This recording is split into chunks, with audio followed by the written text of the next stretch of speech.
is the Impulse to Intent Challenge. I know you've been waiting, but first, Assalamu alaikum wa rahmatullahi wa barakatuh. Welcome to this 30-day challenge to hone our self-restraint and master our emotions. Because, hey, what is the essence of fasting when we don't hone our emotions? After all, Allah said, "Oh, you believe fasting has been enjoyed upon you as it was enjoyed on those before you, that you may learn self-restraint." So if you're fasting and you're not restraining yourself, then you are not correct. You are so incorrect. So today's challenge is about setting our intentions.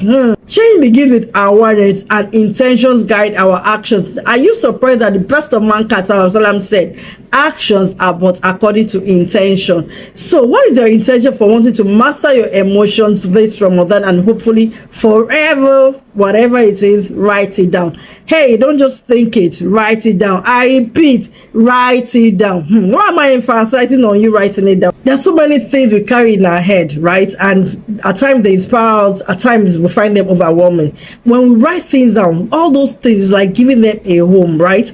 And then that's when we can begin to take action and they can begin to start being real. So for example, if you're deciding that, oh, when my son throws a tantrum, I'm going to say A'udhu billahi minash shaitanir rajim, and then really drop down my energy and really be calm.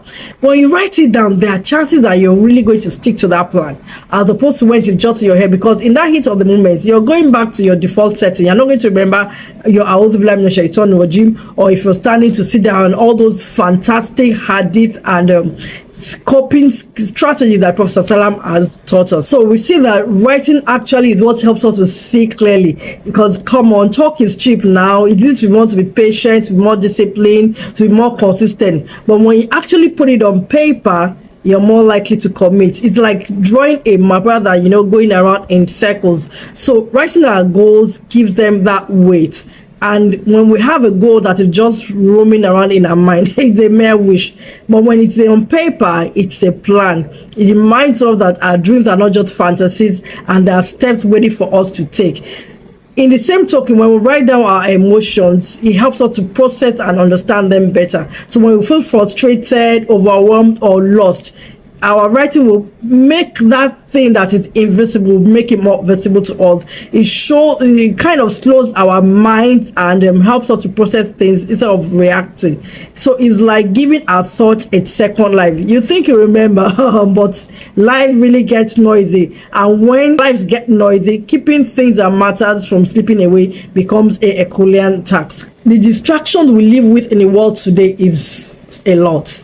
So writing is one way to anchor ourselves to our values, to our growth, to our purpose, and even the promises we're making to ourselves. And the interesting thing is that, see, these are our fingertips. They are packed with nerve endings that send signals to the brain, and they help us reinforce our intentions. That mere movement of our hands as they write engage sensory and motor pathways, making our ideas more concrete and memorable. This is why writing down our goals increases our chances of achieving them.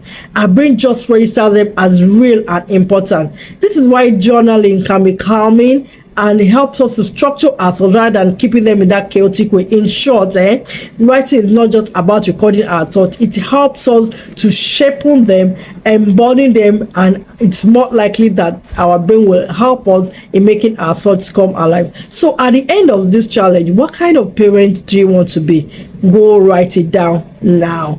Till I come your way again tomorrow with the next challenge, may Allah make this an ibadahful Ramadan for us. Assalamu alaikum wa rahmatullahi wa barakatuh.